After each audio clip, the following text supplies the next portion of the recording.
Tama po yun nabasa nyo, may mga nag-graduate na sa training ng PNP ng mga MILF and MNLF members at sila ay ganap ng pulis sa Pilipinas. Bago natin ituloy itong topic na ito, huwag nyo kalimutan mag-subscribe sa channel ko and paki-like ng video na ito. Salamat.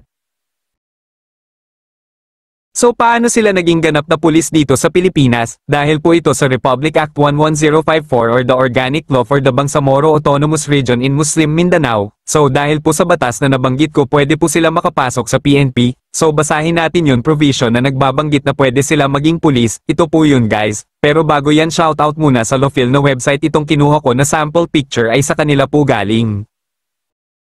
So balik na tayo sa topic. So ito po yun guys, makikita nyo naman po sa screen na pinapayagan ng mga MILF and MNLF members na makapasok sila sa PNP. So may nababasa rin po kayo dyan na mawi-waive ang age, educational attainment at height requirement ng mga MILF and MNLF members na gustong mag-apply sa PNP. So kahit hindi college graduate ang isang MNLF and MILF member ay pwede siya na makapasok sa PNP, pero kailangan sa loob ng 15 years ay makapagtapos siya ng college. So baka magtaka kayo if meron bang ginamit na eligibility ang mga MILF and MNLF, ang sagot po dyan ay meron. Ang NAPOLCOM po ay nagsagawa ng NSQEE or NAPOLCOM Special Qualifying Eligibility Examination. So ang exam na ito ay ginanap noong 2022 at mahigit 7,000 ang pumasa dito. So kung makakita kayo ng MILF and MNLF na mga pulis sila ay meron talagang eligibility at dahil yon sa NSQEE.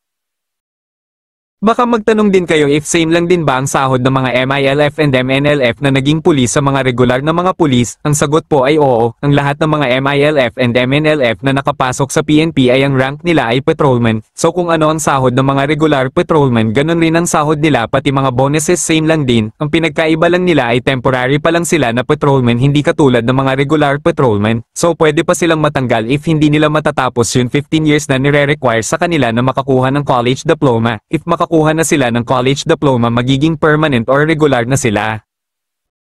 Advantage lang po sa ibang MILF and MNLF members na nakapagtapos ng college, automatic permanent status na sila, dahil madami po ng mga members ng MILF and MNLF na college graduate, so yun mga yon ay automatic ng permanent. So baka may magtanong na naman, what if ang mga MILF and MNLF na pulis na hindi naman college graduate ay hindi nila matapos yun 15 years na kailangan nila makakuha ng college diploma? Ang sagot dyan ay matatanggal sila sa service at hindi sila magkakaroon ng pension. So sana lahat ng mga MILF and MNLF members na naging pulis at hindi college graduate ay sana makatapos sila ng college para makakuha sila ng pension pag mag-retire na sila sa service.